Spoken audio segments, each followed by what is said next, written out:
Judge ready? Yes. Opponents ready? Yeah. Yes? Okay. So, my time starts now. We affirm the result of the United States criminal justice system. All people convicted of violent crimes will be sentenced to prison. According to the National Institute of Justice, the violent crimes under persons harmed by or threatened with violence. Violent crimes include rape, assault, robbery, murder, etc., which find confinement in prison as a form of punishment imposed on a person who has been found guilty of a crime. Our framework is utilitarianism. According to the Merriam-Webster Dictionary, this doctrine states that the aim of action to be the largest possible balance of pleasure over pain, or the greatest happiness of the greatest number. We chose this framework because, 1, the debate round revolves around the fate of non-violent criminals and affects the general population as well. 2, by not sending them to prison and making rehabilitation centers an option for them, we can maximize the well-being not just for the non-violent criminals, but for the American population that is struggling to put food on the tables too. Therefore, the pro side will win this debate round, and we prove that sending non-violent criminals to prison is unfavorable to both the non-violent criminals and society itself, morally and economically. Contention 1, inhuman treatment and toxic atmosphere. Subpoint A, overcrowding is a leading factor of agony for prisoners, many of whom do not deserve this kind of gruesome treatment. Criminals that are convicted of violent crimes such as rapes, homicides, etc., should burn the amount of years in prison decided by the court because they are inflicting somatic pain on another human being, which cannot be undone. Non-violent criminals commit crimes that are usually very minor and do not harm anyone physically, thus not deserving the barbarous treatment in prisons. Based on an investigation by the Federal Bureau of Prisons, out of 100,000 prisoners,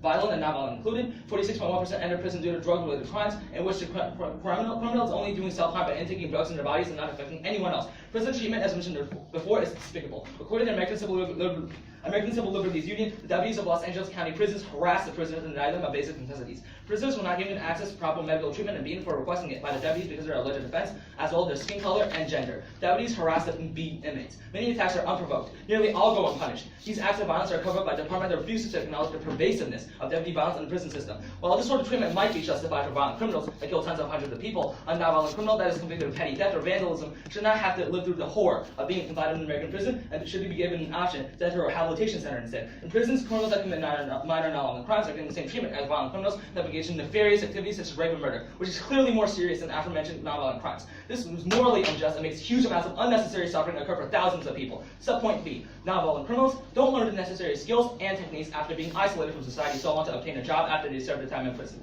In prison education systems, nobody ever fails any class. There's a lack of trained instructors and a scarcity of classes. Some education classes are even led by fellow prisoners themselves, and job skills programs are only available to inmates who are nearing release. The lack of education prisoners receive prevents from obtaining jobs once they are released. According to Adam Looney, PhD, ex-prisoners fare poorly in the labor market. In the first full calendar year after their release, only 55% reported any earnings, with 32% earned between $500 and $15K. At this rate, the prisoners that are going to be released are going to be jobless, and this encourages them to commit more serious crimes to earn more money. This unfixable cycle will be detrimental to society as a whole, since crime rates will only get worse and worse, which leads to my next contention. Contention 2, skyrocketing incarceration rates. Subpoint A, incarceration rates are going up due to the fact that deterrence is not working. Since the official beginning of the war on drugs in 1982, the number of people incarcerated for drug offenses in the United States skyrocketed from 40K in 1980 to 450K in 2016. The American people must pay huge amounts of money through taxes to send non-violent criminals to prison. This lowers the after-tax income, which is deleterious. The lower-income families who can use the money instead to buy everyday essentials. Keeping prisons opening and functioning is extremely costly. A new study examining the economic toll of mass incarceration in the United States, according to the Huffington Post,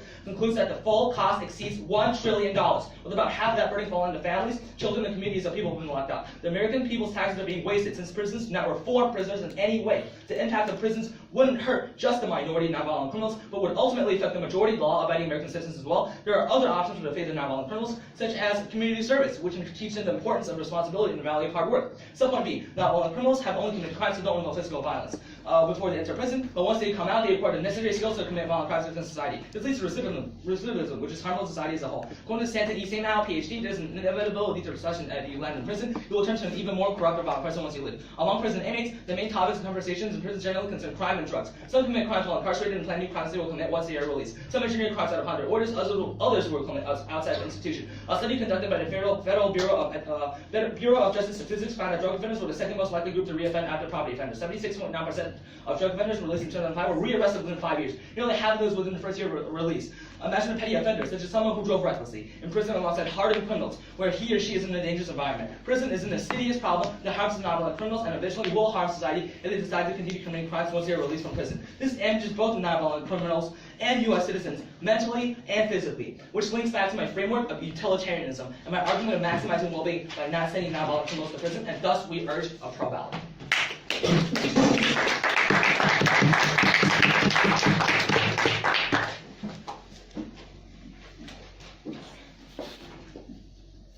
Judges ready? Yes. Opposition ready? Yes.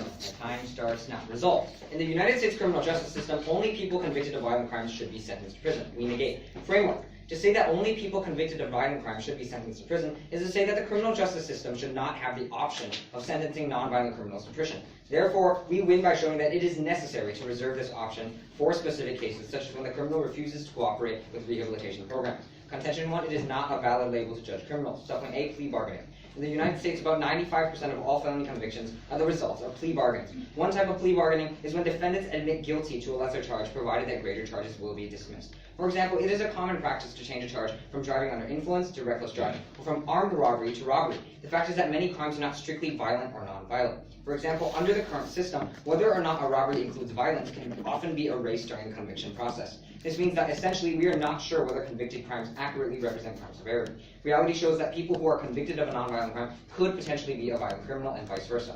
This is because there is a distinction between convict and commit. In the current U.S. criminal justice system, criminals are not always convicted of the crime they committed. Therefore, a division of crime based solely on the conviction of the crime, as stated in the resolution, is flawed in the sense that convictions don't always equate to the actual seriousness of the crime. Other than the violence involved in the crime, we should also consider the intention, background, severity, etc., and other complex factors when determining whether or not a criminal should be sentenced to prison. Subpoint B. Non-violent doesn't necessarily mean less severe. The severity of a crime should not be based on whether a crime is violent or non-violent. There could be a really severe non-violent crime and a light violent crime. For example, let's just see one example. A non-violent drug lord running a narcotics ring in comparison with a violent criminal who was charged with aggravated assault because they had a substance abuse problem and they couldn't control themselves and they were under alcohol influence. We cannot generalize the intention, severity, and potential of rehabilitating a criminal solely on the fact of whether the crime committed is violent or not. In the example given, the non-violent criminal is definitely more dangerous in the sense that he or she intentionally committed the crime, whereas for the violent criminal, despite the fact that he or she may have committed a violent crime, substance abuse treatment programs are definitely significantly better than prison. Let's look at this more severe non-violent crimes in the real world. A group of criminals stole the social security numbers of 143 million Americans in 2017. That's 33% of the American population. This offense could potentially destroy someone's life by stealing their money in the bank, by committing crimes under the name, and many more. The idea is that to deal with these extreme nonviolent criminals, whether they're cyber criminals, drug lords, or repeat offenders, the court still needs the choice of imprisonment. Prison acts as a way to deter and punish. To say that these nonviolent criminals can walk free from this punishment is to overlook the losses of 143 million Americans who had their identity stolen.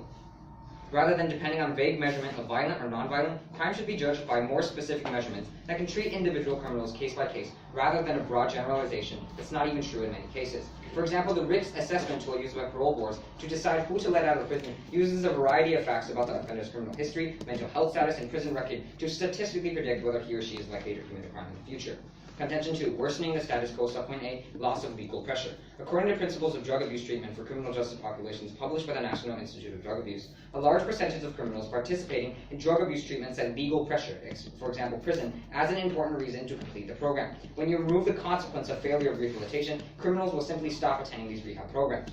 The option of sentencing non-violent criminals to prison is irreplaceable because it is what makes rehabilitation possible. There is little reason to believe that, say, a drug trafficker will abandon their profitable business and want to acquire skills for a legal job from educational programs if not for the fear of being incarcerated. If we cannot spark motivation from the criminals themselves, then we have to use a way to push them, use this legal pressure, and the legal pressure is prison. Subpoint B, increasing crime rates. In California, after classifying drug and property felonies as misdemeanors, the offender faced no chance of a prison sentence, no matter how extreme their criminal history. One example of how ignoring the criminal history and focusing only on the conviction is going to lead to problems, because the result of that was in the first half of 2015, violent crimes rose by 13%, property crimes by 9%, erasing the 14% decline in violent crime and 6% decline in property crime over the previous 4 years. By drawing this line that treats violent and non-violent criminals differently, not only does it take away the deterrent effect, the court is also essentially encouraging people to commit non-violent crimes because the consequences in taking this action is lessened. As for violent offenders, this act of leniency towards non-violent offenders will also give them the idea that we're loosening our approach, our tough-on-crime approach, leading to an overall increase in crime as deterrence goes down. The value of prison lies in deterrence, and it works. According to Stanford University, prison makes committing crimes less desirable and achieve deterrent effects through its lack of freedom. Making prison an invalid choice for the judge will completely remove this deterrent effect. In conclusion, while we acknowledge the current problems in the criminal justice system, as I stated, overpopulation, we believe that incarceration should still be reserved for certain nonviolent criminals as punishment and legal pressure. Yes, we should shorten our sentences, but this does not mean we should abolish our sentences completely. Thank you.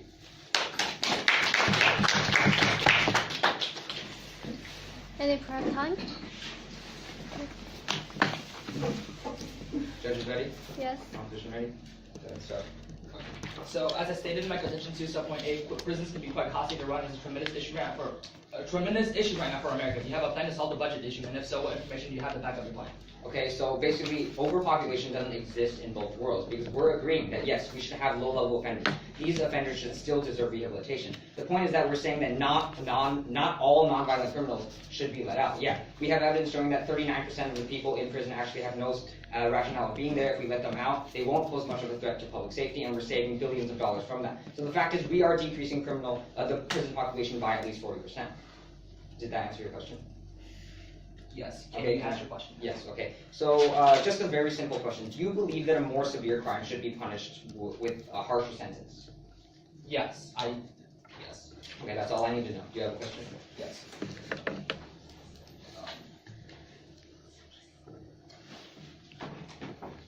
So, do you have evidence to back up your contention 1 subpoint? That nonviolent doesn't necessarily mean less severe? Yes. Okay, so I gave you an example, specifically the cyber criminal who stole the identity of 143 million Americans. So the idea is that, yes, nonviolent crimes, they do include low-level offense, but they also include very severe ones. That's why we have the classification misdemeanors and felonies. It's not the felonies. We still have nonviolent felonies, for example, the cyber criminal. Did that answer your question? Yeah.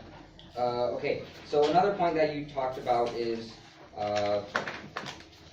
that you're basically talking about prison is bad, right? And we should use this alternative. But what is this distinction between nonviolent and violent? Why is it that we're only letting the nonviolent criminals out? Let me answer that question. So, for violent crimes, for violent criminals, they're inflicting somatic pain or physical pain on human beings, and that damage cannot be undone. For example, if a criminal shoots or stabs someone, that damage cannot be undone.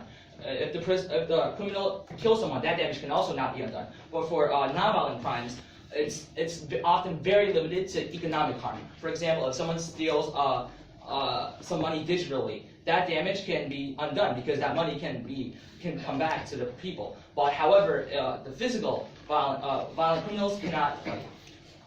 It's undoable. Okay, I get it. Can I ask a short follow-up? Yeah, sure. So basically you're saying if a crime, the consequences cannot be undone, we should sentence the criminal who committed this crime to prison. Be safe. If the consequences of a crime they're irreversible, we should sentence this criminal to prison. Depending on the severity. Your second question, it depends on the severity. Okay, so it depends on the severity. Got it. Do you have a question? We have 10 seconds. Oh, how was your day?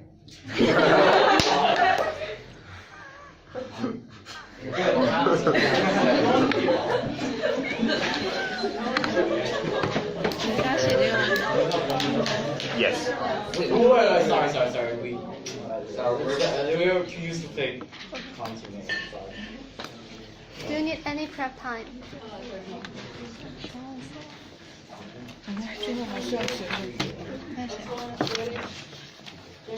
Yes. We continue to affirm the resolution that in the United States criminal justice system, only those convicted of violent crimes should be sentenced to prison. Firstly, about our framework class. Our framework is utilitarianism. The opposition framework is to serve justice. The opposition framework is the idea that we should punish prisoners based on severity and not like the nonviolent divide. We've proven that as long as prison systems exist, even if sentences are short and it's used as backup as the opposition has stated, there is always dehumanization that's going to happen, and high cost, not because of the severity of the prisoner's crimes, but because of deputy violence and societal isolation. And we believe that as long as we have incarceration of nonviolent criminals as an option, there will always be this high cost to taxpayers, because this cost includes also like the idea that criminals can't get jobs and society has to pay for them. And this actually increases the poverty rate and decreases the ability of people to actually pay for their families. We've proven that people can't get jobs after prison because they're exposed to hardened criminals, and that prison education actually makes it worse, as long as it happens in prison, because of the terrible conditions and the lack of incentive. So under a framework of considering both general society and victims, prison even as a last resort costs too much for both victims and the offenders. The opposition case is basically based on the idea that categorization is bad, and we can't only sentence violent criminals because some violent criminals are more severe, and that we should judge on a case-by-case basis. They argue that there's basically this gray area between crimes, and that criminals aren't always punished proportional to the actual severity of the crime. First of all, we believe that fundamentally, violent crimes, regardless of their intention, have to be punished more severely, because we have to fundamentally consider violent crimes above non-violent crimes. Because we value human lives and safety above other economic factors. While the legal system can easily pay back money that was stolen, and the crime can be undone, we fundamentally can't undo violent harm because it's directly done to the person. Also, the actual number of non-violent criminals that actually cause significant harm is only 0.3% that embezzle, and the rest are drunk drivers or drug users that only harm themselves. And under the opposition system, even if prison is only used as a backup, laws like the 3 strikes law mean that people like petty thieves and drug users could possibly be in prison for life. Do you really think that this is just? The non-violent divide, even though it may not be perfect, gives a fundamental moral base for the criminal justice system. And without it, all the impacts that the opposition has stated, such as it being hard to judge the severity of crime, will be even worse because people can vie for themselves even more. In the opposition's world, if we don't even count physical harms that can't actually be undone above economic harms, then the way that a person is sentenced will literally only be based on the morals of a few, and not the morals of the general public, since we're basically giving the entire moral decision to the judge. Since we've proven with our daily signal card that 2/3 of the population supports retribution for violent offenders. The current categories are based on the public's fundamental interest. That's what this shows. If we remove this, then the justice system will only represent the opinions of individual judges, which means it would no longer serve the interest of the general population at all. So under our framework, it's not beneficial. And we have evidence that the actual runover and gray area they talk about is only 0.3%, so the impact of their case is extremely small. They also said that prison is necessary to maintain the systems of rehab because we have to threaten prisoners to stay there. However, we've proven that any education or rehab system that occurs in prison fundamentally doesn't work. Because first of all, it represents a prisoner's isolation from society. And also when it happens in prison, it's actual prisoners themselves and unqualified instructors that teach them. And we've proven with our evidence from ACLU surveys that rehab that happens in prison actually doesn't allow prisoners to even earn wages outside when they leave prison. So prison doesn't work even as a last resort. Finally, they talked about the deterrence theory, the idea that prison scares people off from committing crime and thus lowers the crime rate. But one problem is that it assumes that human beings are actually rational actors who consider the consequences of their behavior before deciding to commit a crime. However, this is often not the case. For example, half of all state prisoners were under the influence of drugs or alcohol at the time of their offense. Therefore, it's unlikely that such persons are deterred by either the certainty or severity of their punishment because of their temporarily impaired capacity to consider the pros and cons of their actions. And another way to understand why deterrence doesn't work is by considering the dynamics of the criminal justice system. If there is actually 100% certainty of being apprehended for committing a crime, few people would do so. But since most crimes, including serious ones, do not result in arrest and conviction, the overall deterrent effect of the certainty of punishment is substantially reduced. Also, the opposition's evidence about a decrease in the crime rate does not apply, and therefore we urge a pro-violence.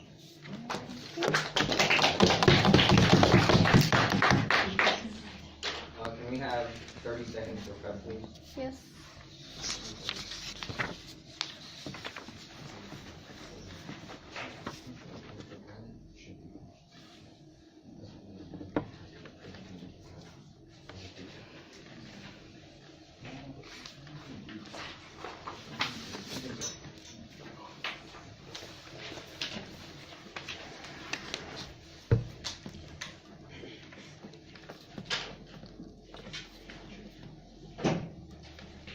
Time's up.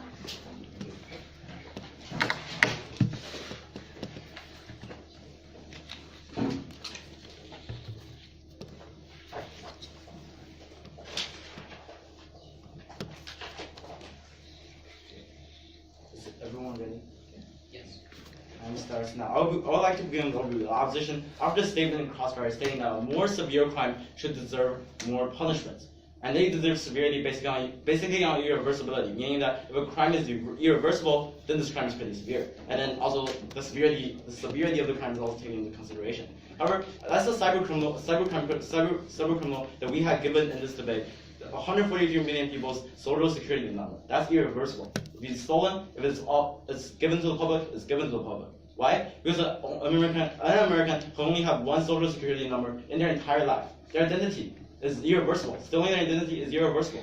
Okay, so basically what this means is that you judge. You should feel confident signing comma ready, right here. Why? because they're not arguing for their case anymore. Basically, this idea of severity should be based on severity, not be violent or non-violent. This division itself is flawed. The opposition even agreed that the American system means that punishment fits the crime. It should be based on severity. We tell you that we should let these low-level offenders receive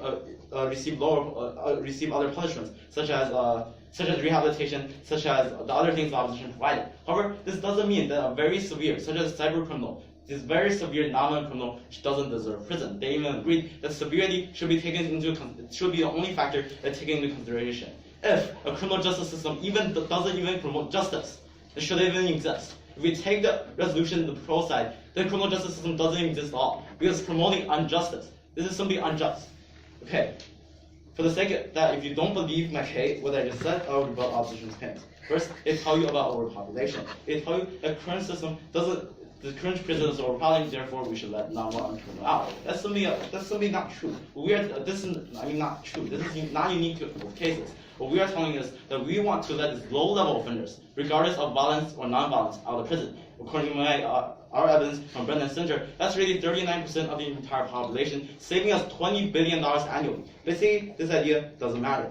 Secondly, they tell you that after the non-violent criminals get out of prison, they don't have a job, they don't have anything. Okay? First of all, why does a non-violent criminal deserve that punishment? They don't deserve that punishment as well. Second, again, this is not unique to their case. What we're telling is that these less severe criminals should also receive rehabilitation. This impact is not severe, and it's not for any of the sides. Okay, moving on to the final claim of the opposition is one of deterrence. They tell you that the current criminal justice system is not working. They tell us the recidivism is really high, and they offer us alternatives such as community service, such as rehabilitation. However, we are telling is that rehabilitation only works with prison. They told us because of this idea of deterrence, we are telling you is that if you don't finish your rehab program, then you go to prison. The opposition told us that it's the severity that matters. However, our California evidence really shown when we remove prison for these non-violent criminals, crime rate simply skyrocketed. What this means is that whatever deterrence that was provided to these criminals that's not prison doesn't work at all. The idea certainly matters, but deterrence is that the severity of the punishment should also be taken into consideration, and it's a really important one. We do agree that we should provide more lenient sentences to some criminals in some occasions. However, that doesn't mean we want to completely remove prison for these criminals. Why? We are basically destroying this entire system that was working for the past 40 years. The idea is the deterrence effect has been working. Crime rates have been decreasing for the past 40 years. But the idea is maybe they have been raising for the past 2 or 3 years. We can't just say the system is not working. And the very last, let me rephrase our claims. What we are telling is basically we are providing a world in which low-level offenders should not be sentenced to prison. Remember, this is regardless of violent or non-violent. The idea is we believe that cyber criminals should not be punished less than someone who might be just made a mistake once in their life. And that's what Judge Early.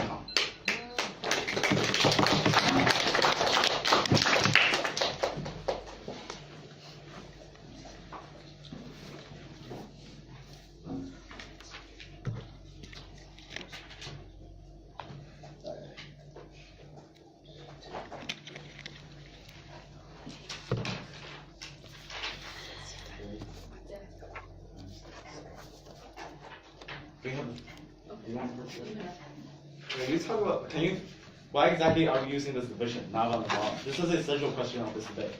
We're using this division because it basically gives a fundamental moral base for the criminal justice system, right? Like in your world, like basically we're saying that violent crimes are like on the mean more harmful because they actually cause like irreversible damage, and whereas economic crimes can be repaired. Like basically you're saying that we should judge it by a case-by-case basis. But if we don't even have this fundamental moral base, then we're basically giving like individual judges the overall the decision whether something is morally correct or not. If we don't have this moral basis, then it's literally only judges that are going to do this and not. Respond to that. This idea of irreversibility is not unique to either violent or non-violent. We offered you an example for which is cyber criminals. After they've stolen American people's identity, their identity is stolen. It's irreversible. because you can only have one social security number in your entire life. But we've proven that the actual runover is only 0.3%. Like Well, only 0.3% of like nonviolent crimes cause Yeah, significant harm. yeah, exactly. If we don't have this moral basis, if we judge it by Yeah, a exactly. case-by-case basis, then there's even more opportunity for people to like vie for unfair treatment. Yeah, exactly. But even if there is a mistake, that means this entire system is flawed. What about drug lords? What about these people?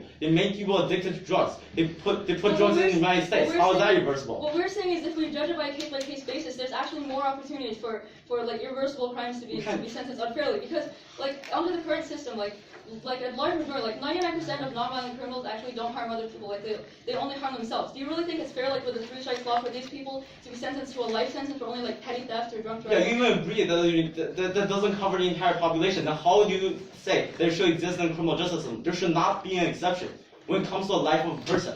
You realize you can't just say, oh, that 1% doesn't matter, because we're talking about the life of people. You realize you can't just use stats to classify someone that's not What important. we're saying is that like the nonviolent-violent divide is necessary because like on the median, nonviolent crimes are less severe. If we don't have this moral backing, then it's literally only judges. If judges think that like violent crimes are worse, then they'll sentence them like easier. What we're saying is that it's not fair. We're considering actually the overall like offender population because like 99% of these nonviolent criminals actually don't harm other Okay, people. if you're talking about severity, why don't you just use severity as a label, but non-violent violent? This doesn't make sense. Why don't we just use severity? That's what we are. We don't have we are. this- Yeah, we are. We have a measurement. We have like the parole board risk assessment. That is exactly specific measurements based on case on case measuring severity. Why do you have to use this vague and not true division between violent and non-violent violence? It doesn't make sense to me in any sort of way.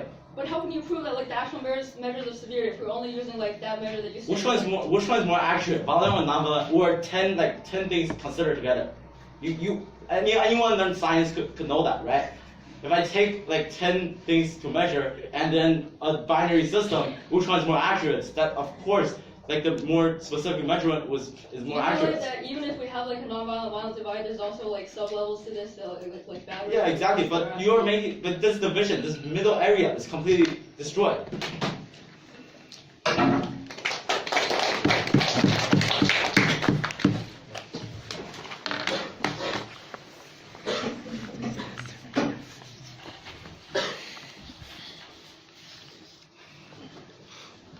Judges ready. Opponents ready.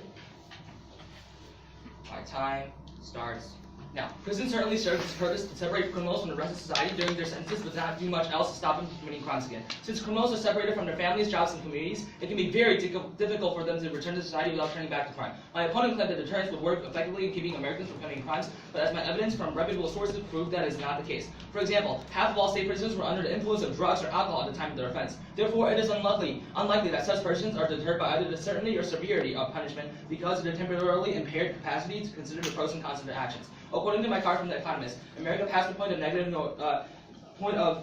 no returns long ago. Its incarceration rate rose fivefold between 1970 and 2008 relative to its population, and now locks up 7 times as many people as France, 11 times as many as the Netherlands, and 15 times as many as Japan. A 10-year sentence costs 10 times as much as 1 year sentence, but it is nowhere near 10 times as effective as a deterrent. Criminals do not think 10 years into the future. If they did, they would take up some other line of work. Also, because mass incarceration breaks up families and renders many ex-convicts unemployable, and has raised the American poverty rate by an estimated 20%, since the risk posed by nonviolent criminals is low and often limited to economic harm. Keeping them out of prison could lead to better outcomes for society as a whole, which links back to my framework of utilitarianism and maximizing well-being of both the nonviolent criminals and the general American population. The American population can pay less taxes to run taxes, which goes to running prisons, which doesn't even work to deter crime, and the nonviolent criminals can get treatment for their mental illness or drug problems. Because our framework is considering the future of the entire American population, I strongly urge the judges for a pro ballot.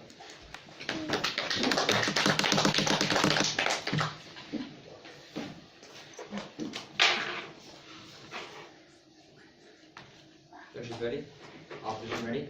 My time starts now. First of all, going in the framework, they talk about utilitarianism, but how exactly are we going to evaluate? Ultimately, it's still on public safety. So this debate will just come down to public safety. Now, moving on then to give an overview of this debate, essentially they are arguing for a binary system, where we are arguing for a gradient system, which we have more leeway of actually giving these criminals the proper punishment they deserve. Now, first of all, going over the first class of this debate, distinction. In the first crossfire, the opposition already agreed that more severe crimes should have harsher punishments. They also agreed that a crime's consequence, if it's irreversible, then it should be severe. Well, you know what else is irreversible? Well, the fact that someone leaked my social security number, the trauma of a child pornographer, a child pornographer could have on society and children, and the indirect impacts of drug lords, causing instability in our society by ruining the lives of many people and introducing them to drugs. They assume that violence is more severe, but violence is more of a legal category. It doesn't accurately represent severity, and they already explained that there is a gray area. No matter how small that gray area is, there still is, and according to the resolution, as long as we find one exception, then we win this debate. And as they have already agreed, we should base it on severity. We cannot base it on whether or not, we cannot base this classification on a fact that's not even true. You can sign up Con Ballot right there because they're essentially agreeing with us. We should categorize based on severity and not the involvement of violence. The second clash is overpopulation, cost, and alternatives. Ultimately, this doesn't really directly attack our point because we also agree that low-level offenders shouldn't be sentenced to prison. This means that their claims that prison is bad is minimized because those low-level offenders in our world are also subjected to rehab programs. We're just saying that we can't have all nonviolent offenders there. The third point on deterrence. They say that, well, 10 years doesn't work. Well, if you look at California, well, you see a skyrocketing crime rate after we take away prison. This means that, yes, maybe 10 years doesn't work, but that doesn't mean we make 10 to 0. We can't do that. We can't abolish prison completely. We still need it. And why? Because they fail to address our legal pressure point. We need, the reason why we have worked is because we have prison as this deterrence, as this legal pressure. So ultimately, prison will need to be prison will still need to be an option for non-violent offenders for the fact of deterrence, legal pressure, and yeah, that's about it. Thanks.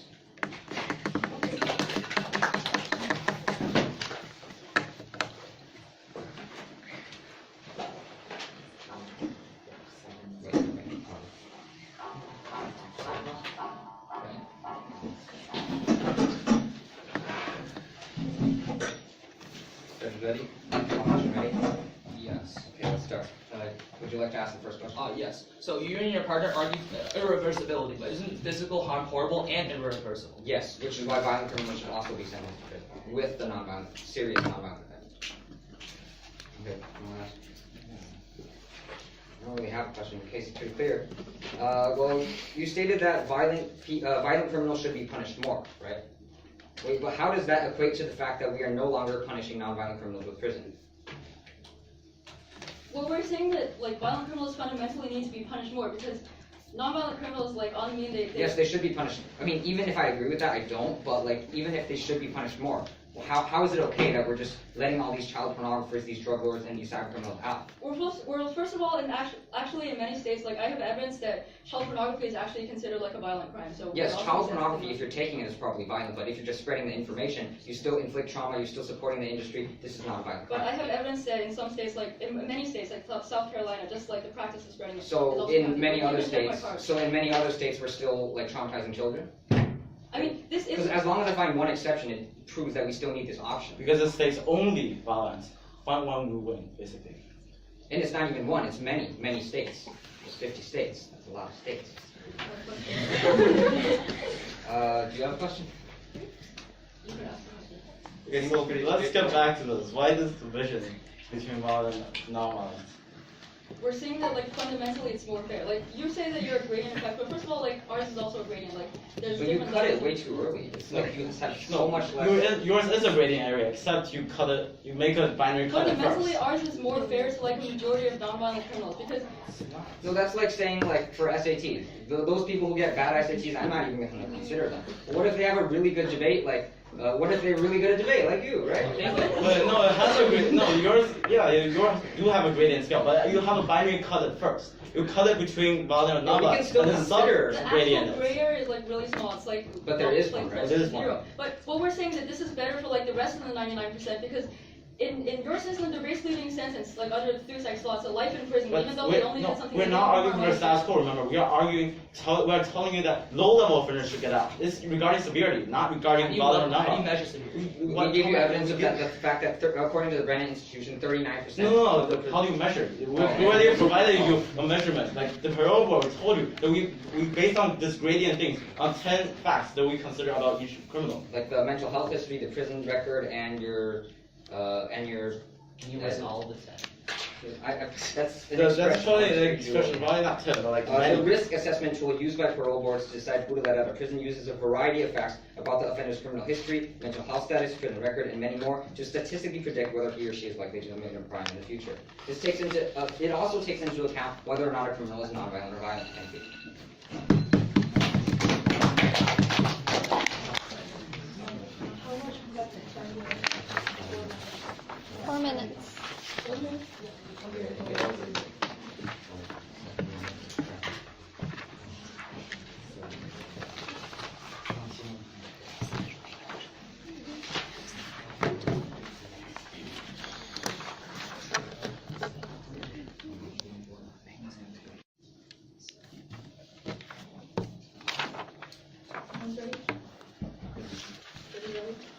Yes.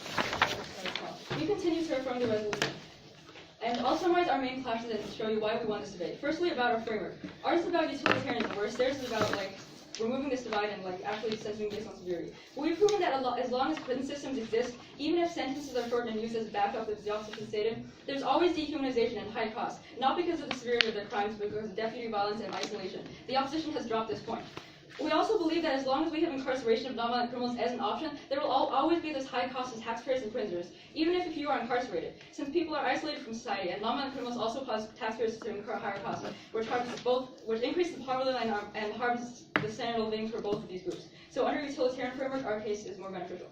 They then stated that categorization is bad and we can only sentence violent criminals, judging by case-by-case basis and based on severity. But without the nonviolent divide, there is no fundamental moral basis for the criminal justice system. Without it, the unfairness of trials that the opposition stated will be even worse, because people can vie for themselves even more.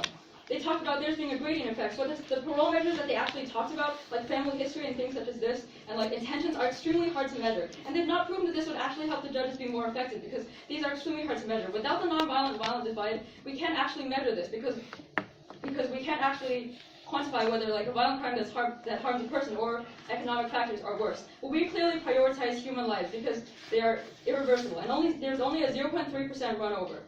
And we give a moral basis that helps the 99% of nonviolent offenders that don't deserve a life sentence. They talk about how deterrence works. They ignored our evidence humans are not rational actors, and half of all state prisoners were under the influence when they committed crime. They explained their deterrence effect with evidence that crime rates are decreasing, but have not actually linked this to prison. How can we prove that this effect is not caused by increased certainty? This could also work under our case with ideas like community service. They said the prisons are necessary to maintain the systems of rehab and community service, because people need to be threatened to stay there with legal pressure. They've ignored our point that any education or rehab system in prison fundamentally isolates criminals from society. So we've argued that under our framework of benefiting everyone, prison causes higher costs being incurred by taxpayers, and also causes unnecessary dehumanization to nonviolent criminals that don't harm anyone. So we promote a more humane society and urge approval.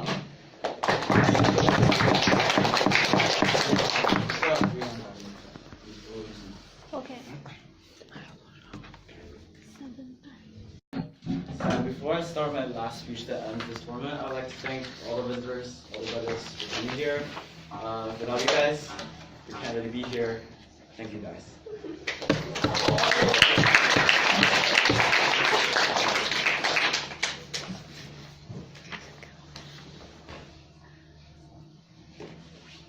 Is everyone ready? Time starts now. I would like to begin an overview. The opposition tells us there's a distinction between severe and non-severe crime is on irreversibility. However, as we showed you, this idea of irreversibility is not subjected to either violent or non-violent. Therefore, this is a false divide. You can't take the resolution as a consideration. However, we argue a system that is already implemented in the parole board in the United States. This idea of violent or non-violent is part of this, but it's not even close to the most important factor. And the most important factor is actually severity. This is the reason why misdemeanors and felonies exist, to classify the severity of a crime. Basically, this is really helping the judge. Basically, this measurement takes consideration of offenders' criminal history, mental health status, and prison board. Their only response to this is that they also have a gradient self. Yeah, you do have a gradient self, but you made a binary cut already. There's a large prejudice under the system against the violent criminals. A person who committed robbery under influence once in their entire life is considered worse than someone who stole 143 million people's identity. Okay, moving on to two most important issues in this